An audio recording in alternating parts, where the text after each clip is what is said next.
Hello guys. So యుద్ధం జరుగుతున్న వేళ ఇరాన్ అయితే స్ట్రైట్ ఆఫ్ హార్మోజ్ని మూసేసిందనమాట. మోర్ దాన్ 3000 షిప్స్ అనేది అక్కడే హాల్ట్ అయిపోయినాయి.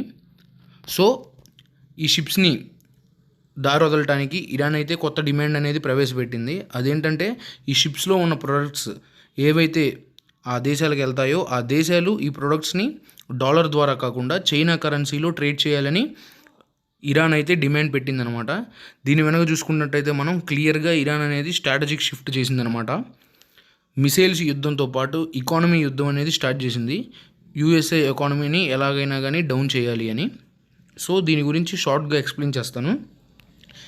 లేట్ 19th సెంచరీ నుంచి ప్రపంచంలో ఏ ట్రేడ్ జరిగినా కానీ ఒక దేశానికి ఇంకో దేశానికి కరెన్సీ సేమ్ కాదు కాబట్టి ఒక స్టాండర్డ్ కరెన్సీని తీసుకొచ్చారు.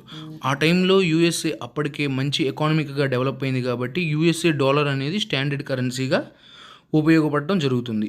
సో అప్పుడేంటి, ఇప్పుడు సపోజ్ మన ఇండియా రష్యాతో కొందనుకోండి, రష్యా కరెన్సీకి బదులు ఇండియా కరెన్సీకి బదులు రష్యా కరెన్సీకి బదులు ఆల్టర్నేటివ్గా డాలర్ వాడతాం అనమాట. సో అలాగా అయితే ఇప్పుడు ఇరాను ఈ కండిషన్ పెట్టడం వల్ల యూఎస్ డాలర్కి డిమాండ్ తగ్గిపోయింది. More than 80% of global trade అనేది యూఎస్ డాలర్లో జరుగుతుంది.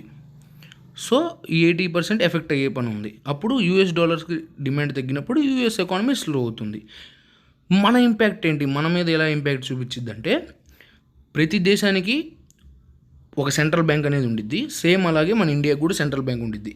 అయితే ఈ సెంట్రల్ బ్యాంక్స్ ఏం చేస్తాయి అంటే ఆ స్టాండర్డ్ కరెన్సీని మెయింటైన్ చేస్తాయి కదా. ఇలానే గ్లోబల్ టైంలో వార్స్ టైంలో వచ్చినప్పుడు అన్సర్టనిటీ వచ్చింది. సో మనకి ఎప్పుడు ఏ కరెన్సీ అన్సర్టన్ అయిద్దో తెలియదు. సో దీనివల్ల ఏం చేసిద్దంటే ఇంకో చేతిలో గోల్డ్ కూడా తను పెట్టుకునిద్ది అనమాట. గోల్డ్ని ఈ టైంలో వాడిద్ది. ఏ కరెన్సీ అయితే స్టాండర్డ్గా లేదో యుద్ధ టైంలో ఈ కరెన్సీ బదులు గోల్డ్ వాడిద్ది. సో అప్పుడు ఏం చేస్తాయి, ప్రతి దేశం గోల్డ్ కొనిద్ది. సో డిమాండ్ పెరిగిద్ది గోల్డ్కి.